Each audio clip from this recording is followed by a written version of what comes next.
Hey everybody, it's your host Maya Alicia, and I'm back with another one-on-one interview. And today's guest is Will Stylz. Hello. What's going on? No, nothing much. Just talking to you. So Part two. part two. We're back for part two, but let's get into it. Let's go ahead and get started, Will, okay? So you're Okay. an A&R, executive producer, CEO of major record label Showcase and Dipstick Magazine, and you've been recognized by ThisIs50.com, which is 50 Cent's platform, Hip Hop Weekly, and so much more. So you're a veteran within the industry, been in the industry for 28 years, and staying current doing big things like your major record label Showcase, which is helping the new generation of entertainers. So that's amazing. I want to say congrats. Thank you. Thank you. Yes, yes, yes. So I want to spin the block. So I understand that you started as a volunteer in 1994, and then you just kept on elevating. So walk me through your story of ups and downs from South Carolina to you deciding you want to get into the music industry and then hitting New York. Um, I don't think it was ever like I wanted to get into it.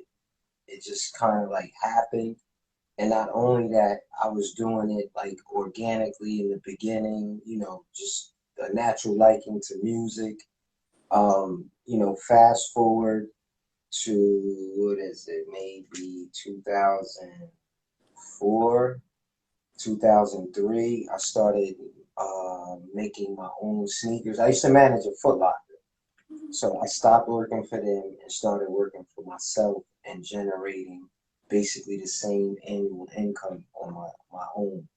Um, I had a little stump with that though. Somebody broke in my store and stole everything. And, it was tough to rebound from that. But prior to that, I had did some custom sneakers for Fat Joe. And I called his manager up at the time, and I was like, can I get a job? I'm not looking for a handout or anything. So they pointed me in the direction of the booking agency at the time, which was Idol Makers Entertainment. So I jumped in with that, and already with my public relations skills and my prior history with music, everything came together. I used those resources and, just learned more of the business side with bookings, um, management, a whole lot of things came, to play with that. So with that being said, I learned, a lot, gained a lot of resources, and I went from there to like, while I was doing that, I started a printed magazine. And during the printed magazine, the change with print publications with the digital work these days, it kind of made the print hard. So I went into more of like helping artists. And during the time I was making the magazine, I was seeing how unsigned artists were being treated. They were taken advantage of with these showcases, charging like $500-600, and nobody's in the crowd that can really take them to the next level. So that's where I put my twist on it and started, getting my resources together. I met so many labels and artists, et cetera, producers, relationships with radio stations, and put together a quality platform for unsigned artists, and that became the major record. Wow. So you've been in the business. Like you already had that business mindset because you had your own Foot Locker and stuff. So, and then that took you to, elevating and elevating. Right, yeah, Wow. yeah, and I would like to definitely thank corporate America for, the learning, the skills, and, just learning how to be compliant with policy, procedure, and, I learned a lot, with Foot Locker. I love your tagline. They think I'm affiliated, but I'm the one that orchestrated. So go into more depth of why you came up with that. And Actually, I got that from Lil Wayne. That's one of Lil Wayne's verses. oh, okay. So, Okay. but and it's very meaningful because a lot of people, some people think that they're just affiliated. Meanwhile, that's the one who who's running shit. You Exactly. might look at a cat that's not as well dressed, but you see everybody else fresh to death. Meanwhile, the motherfucker, excuse me, the dude looking like a bum that's the cat that made everybody get fresh. Exactly. No, I always say that too. Like, people think just because you know how you dress and stuff that they got money, but it really be the people that's laid low and just, you know, they're the ones that orchestrate it, as you would say. So why do they call you the broke Diddy?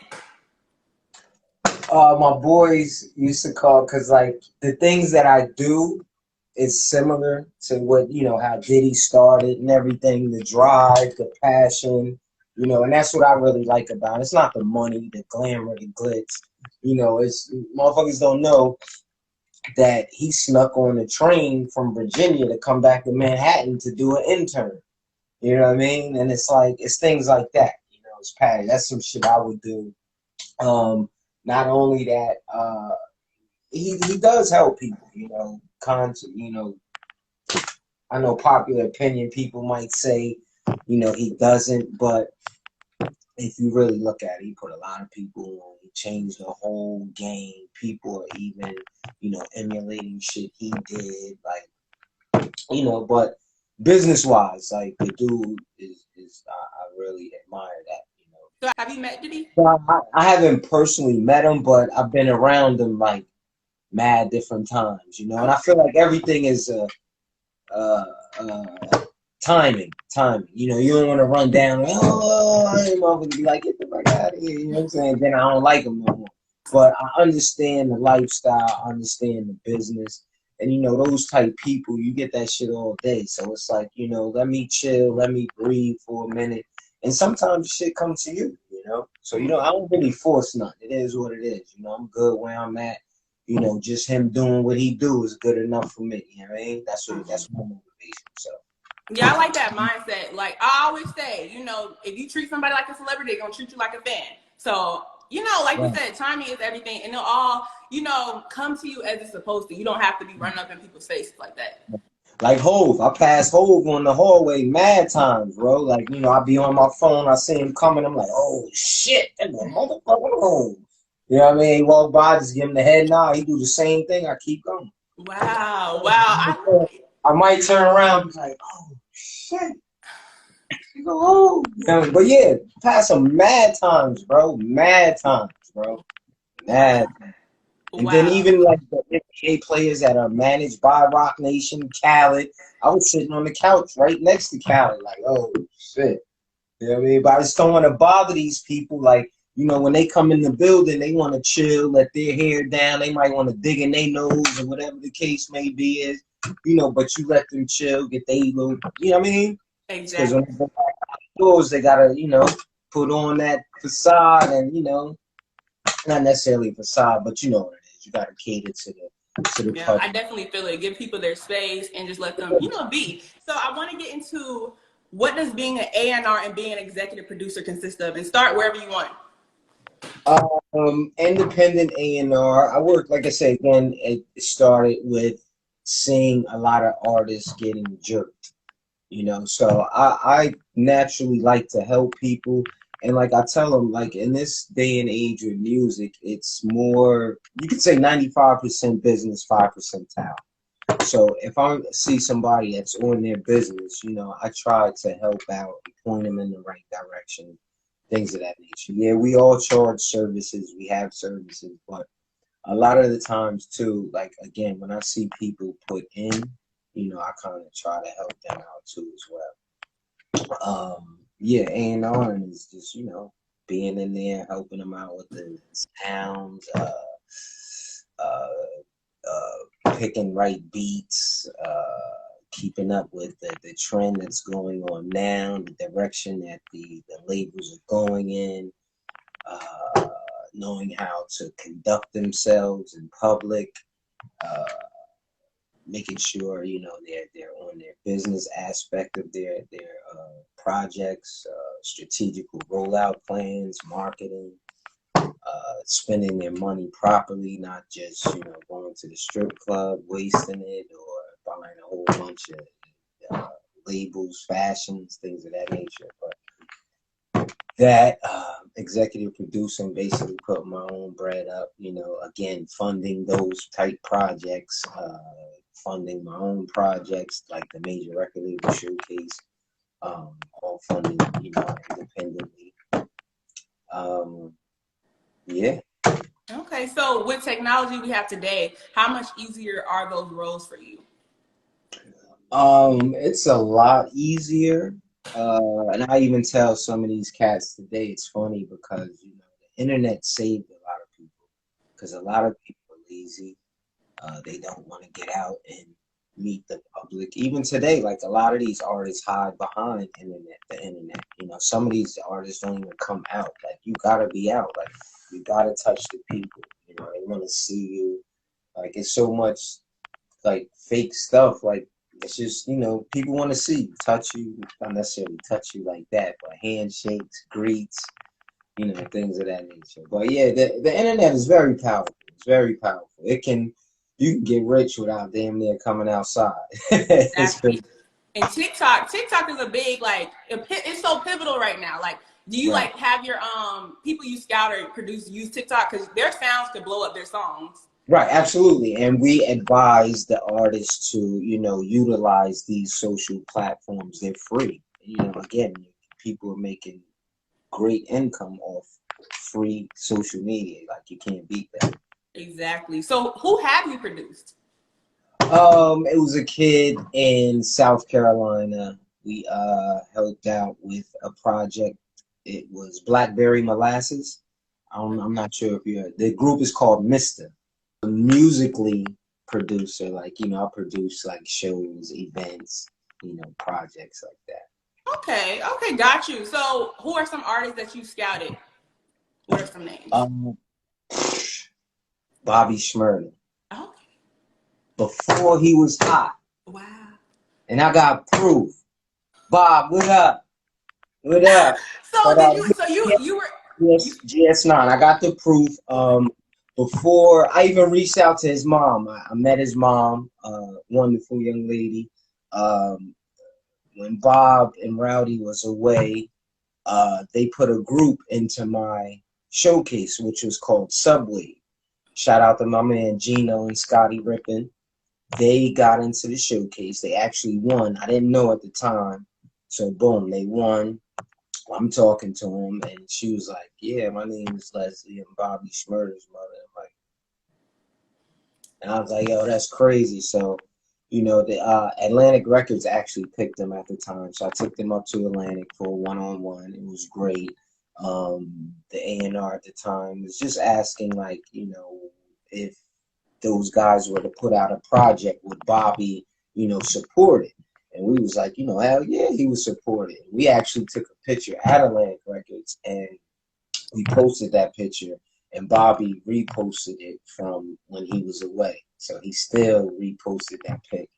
And back to it, I reached out to Bobby and them early in the game. At the time, my kid's mom, I go home, I'm telling them like, yo, these kids right here gonna blow, yo. They next. I'm like this, and I was like, yo, you see that dance right there, that little dude, that's the Diddy Bop, son. No, that's my man, but that's a little Diddy Bop right there. But he put his twist on it, and I'm like, yo, this kid is gonna blow. I swear on everything I love, B. He had about 3,000 followers at the time. If that, I had more followers. And I even told him, I'm like, yo, watch. I'm like, look, I got more followers than this guy. I still got the emails from me reaching out saying, yo, would y'all do a promotional show at this club called Perfection so I could get y'all working? And they was like, cool, let's do it. So I hit Perfections up and was like, yo, let my boys from GS9 perform. And at the time, they was like, yo, if they get a table for 3 bands, I'll let them perform. I just didn't have 3 bands at the time. You know what I'm saying? So that's why I was like, big bank, take little bank. But if I had a couple dollars at the time, I would have threw that shit on the table, let them niggas rock, and it would have been crazy. Now, a month later, 2 months later, Meek Mill took him to live in Miami. Basically did the same thing I was going to do. But he took him to Miami to do it. He got the bread to do that. I would have did that. But I started in New York at Perfections, which is one of the premier strip joints. So, boom, Meek takes him to live. I go on the gram in the morning. I think it was Sunday. I go on the gram Monday morning, and I see them niggas tearing live down. I was just like, wow. Oh my goodness. So boom, I hit him back on the email, dub me. Dang. Oh my goodness. But I told his mom, Leslie, that same story. I told her, I even forwarded her the emails and was like, look at the dates. And she was like, Will, you forever family. And then she even told me I could have went up there on some of the visits, but you know, I was incarcerated before, and I don't like the whole thing, you know, and I didn't want to go and look like I was clout chasing, and you know, because I definitely would have took a picture and be like, yo, let's see, you know what I mean? And I don't want to just, you know, and it's a touchy thing with me in prison, so it's like, you know, I just wanted him to be strong, and you know, hopefully when he got out, we could link up and I'll see him. But me and Leslie, we actually went out to eat at Ruth Chris. I'm a vegan, but she didn't know at the time, but she invited me out to Ruth Chris Steakhouse, me and one of her other business partners. And we sat down and had dinner, and you know, she even bought me a hat, scarf, and glove set for Christmas.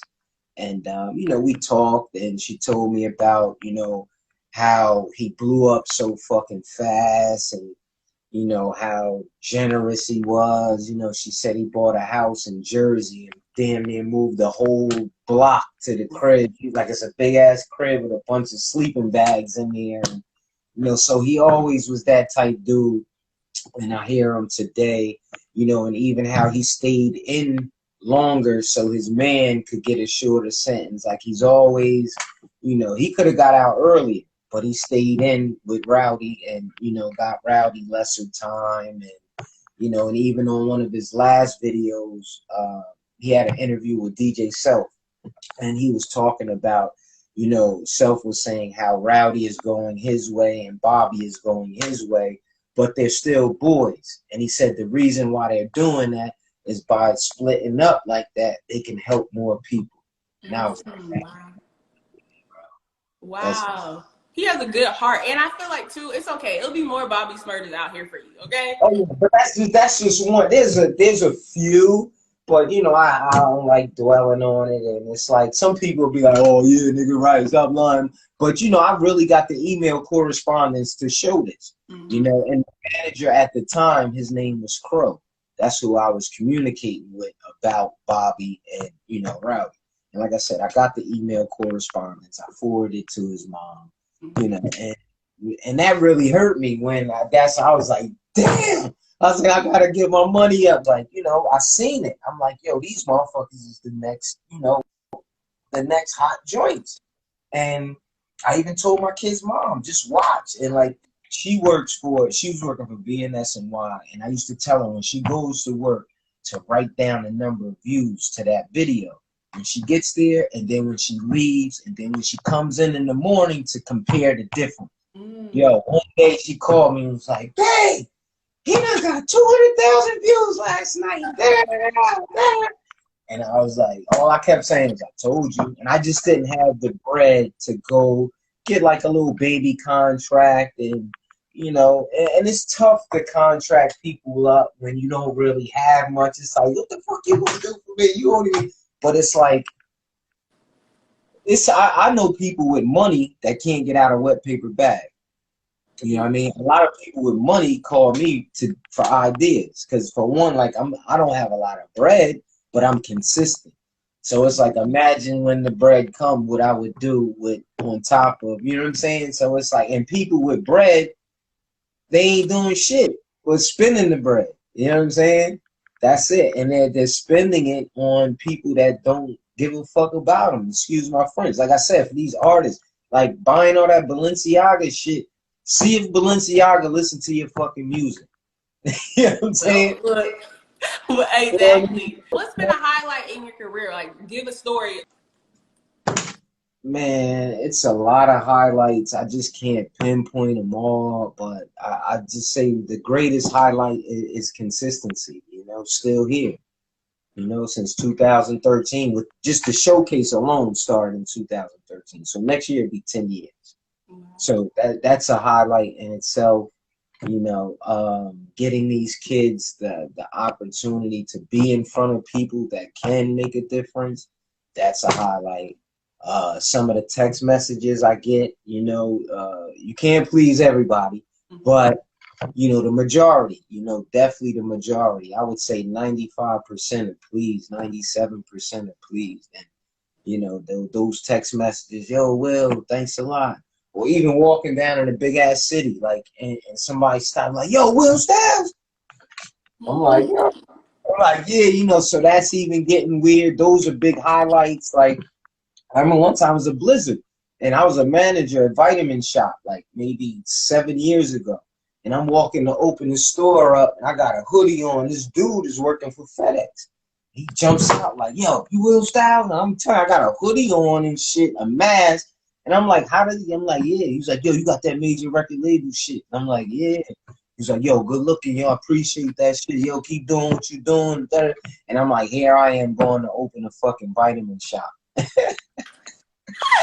Oh my, well, at least you're getting the recognition. I know that feels good because you started something, you're helping people, and like, just helping people is amazing. Everybody should be a helping hand, That's the greatest feeling in the world. I'm the type of motherfucker, I might get all the bread and then go back broke because I done gave it out again. But it'll come back to you tenfold. So since we're talking about major record label showcase, everything has its start. So I want the full out process of what you were doing, the blueprint of it all when you decided, I'm gonna start this major record label showcase. It started over my man crib over in the Bronx. My man Brandon and them, we was all together. My man Brandon, Jay, Sha.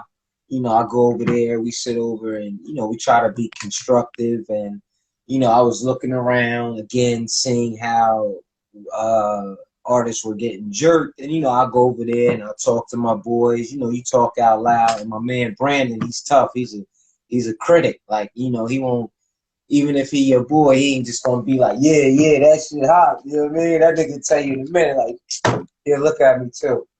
That shit whack. Well, at least it's honest.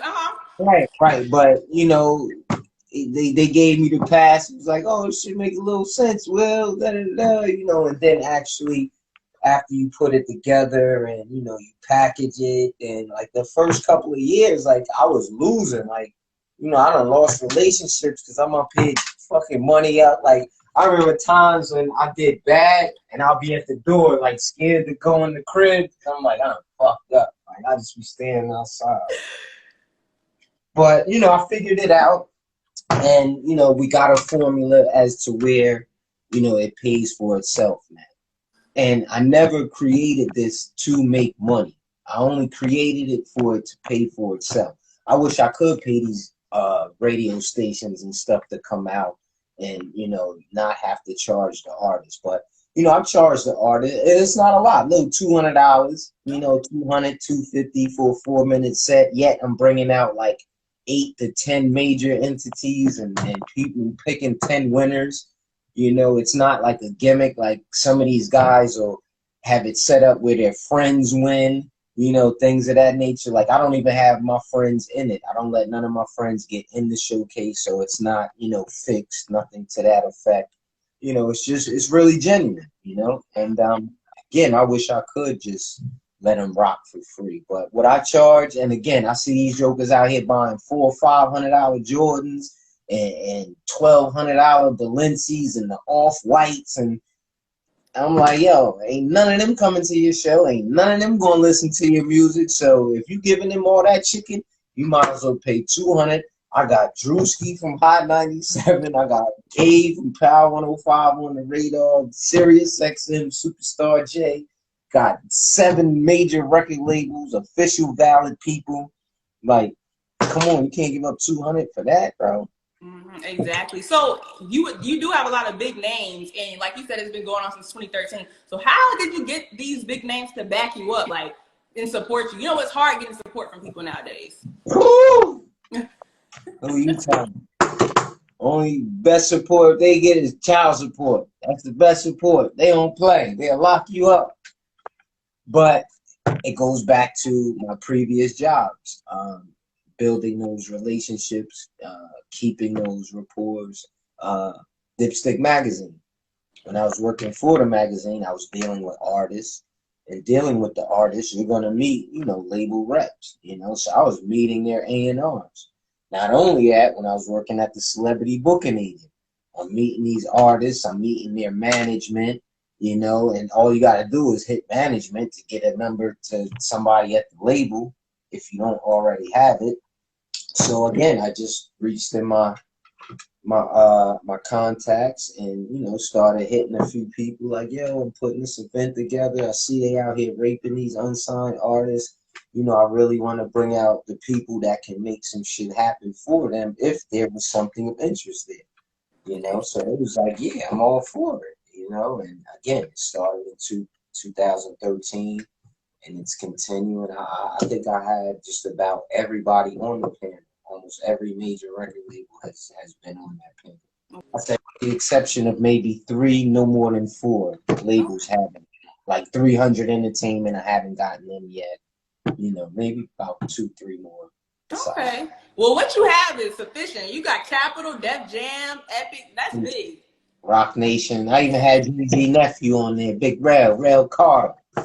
Wow. You know, I hate to name bomb like that, but sometimes you have to let people know, like, the gravity behind, you know, they might see Rail Carter and it don't even, you know. Register. Hey. Yeah, I noticed too when you're doing stuff, you got to say a name for people to be like, oh, like for them to be like, okay, like let's get with it. That's sad, but it's the industry.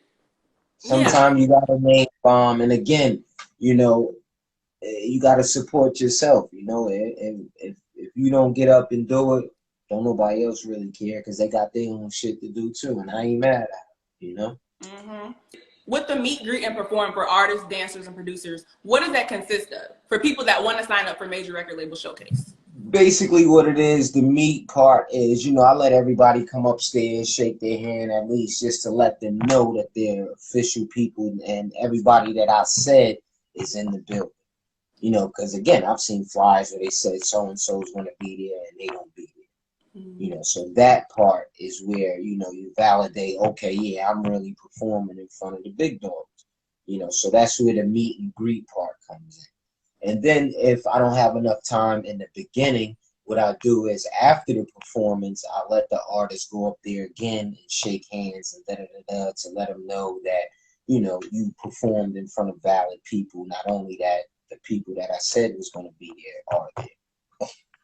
And of course, anything after that of interest, you don't need to be up there beating the A&R's ear off, because if they like anything, they're going to hit me and be like, yo, Will, Brad, this motherfucker, bring him up, da-da-da-da-da-da, yo, what's up with this kid, da-da-da.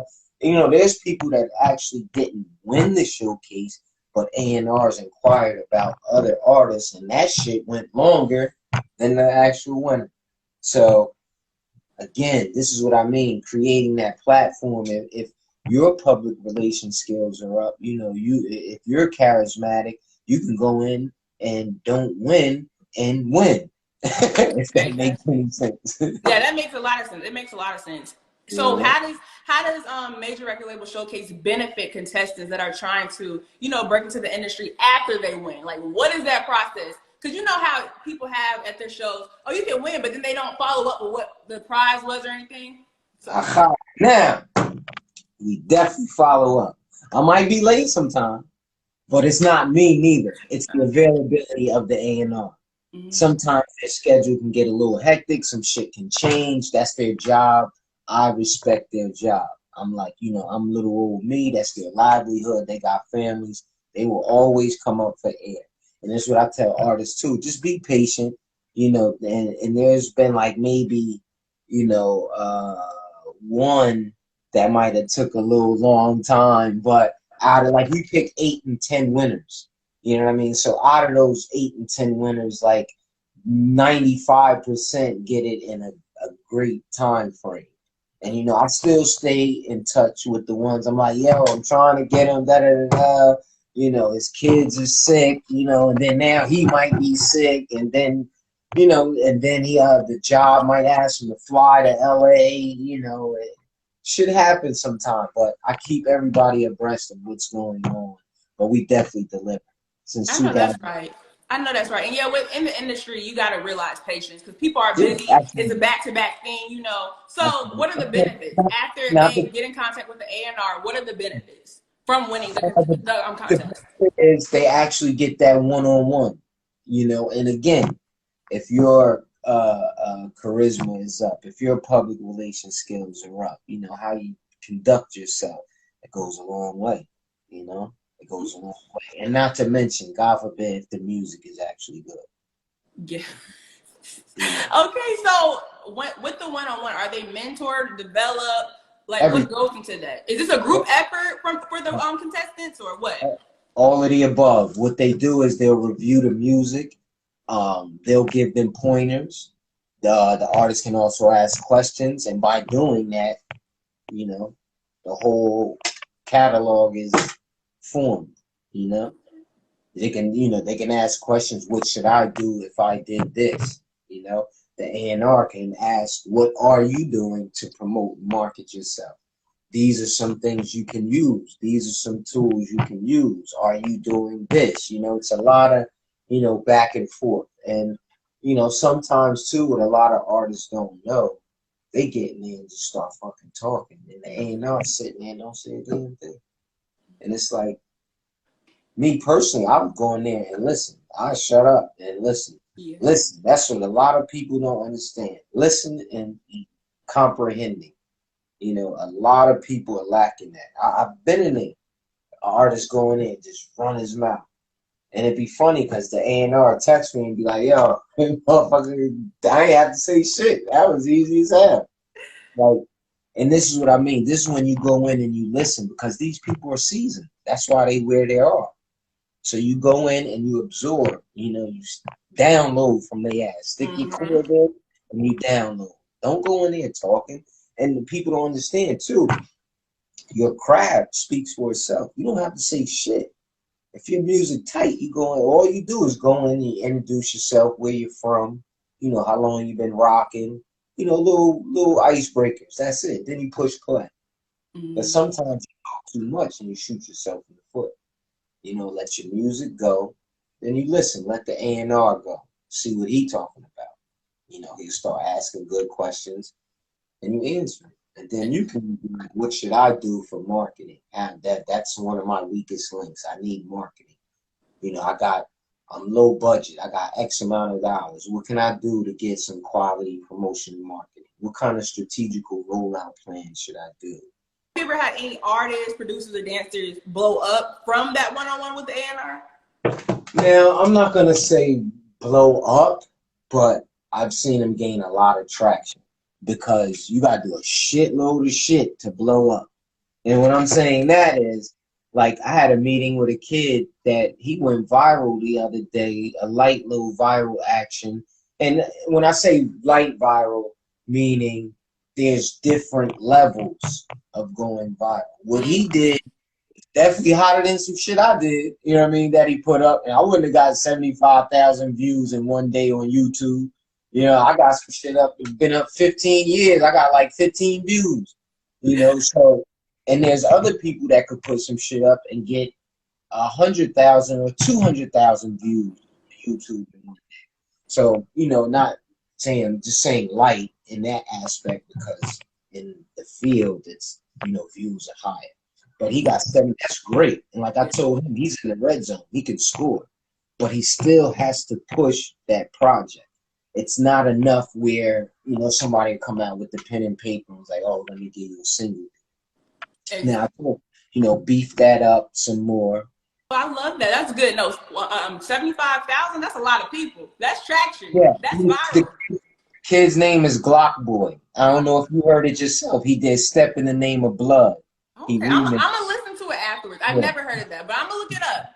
It's the R. Kelly remix, Step in the Name of Love. He did Step in the Name of Blood. Okay, and the shit, Step in the Name of Blood. Okay. Shit went crazy. Wow, that's catchy. Step in the Name of Blood. All right, I'm going to look it up. Last week. Okay. So I want to, since we're talking about artists and blowing up, I know you had an artist from the showcase that almost had a record deal, but COVID came into play. So how's that artist doing now? And are you working on pushing that deal again?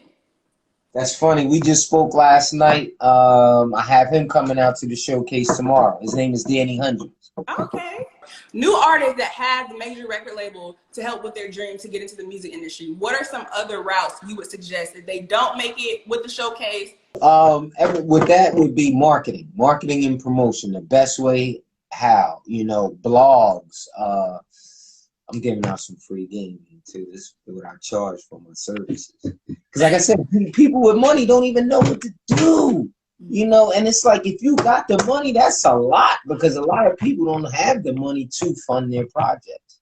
And the number one thing is money. We all know that. We need the money to finance our project. One of the biggest budgets is marketing and promotion. So that's everything. You want to get a single, get a song, and market and promote that song to everybody and their mother know that song. It's okay to work on other songs and have, some shit in the tuck, have a little catalog. But get a song and you work that record. Get in them clubs, you get relationships with DJs. Don't go to the I'm not hating on the strippers. I'm not hating on them. I love y'all too. But some jokers are going there and spend a band on the stripper when you could have went and spent $500 with the DJ, and that be your man, and that's who's playing the music. Exactly. You build that rapport, and that's who you need. I build relationships with DJs. I know I know what they drink. I go in the club, boom, my man Superstar J, Patron Club Soda. I was with DJ Will, Power 105, last Wednesday at SOBs. Seen him DJing, boat went right to the bar, Hennessy straight, cranberry on the side, boo boo. Will Stylz in the building, da da da da da. It's love. You spread love, you get love. Yes, I do. So your 10th anniversary is coming up. So what's in store? What's next for Major Record Label Showcase? I would just say, just focus on the consistency and just try to do better. Okay. That's it. Nothing big and major, or just the focus. Do better than we did last time. That's all. Okay. Well, Will, congrats again with Major Record Label Showcase. You have one this Wednesday. So everybody in here, if you're an artist, dancer, producer, make sure you hit Will up so you can perform in front of the top major record labels. Okay. So thank you, Will. We have a sexy venue too. It's Empire Lounge in New Jersey. Dope spot. All right, y'all heard it here. Thank you, Will. Have a good day, and I wish you the best. Thank you. Likewise. Thank you.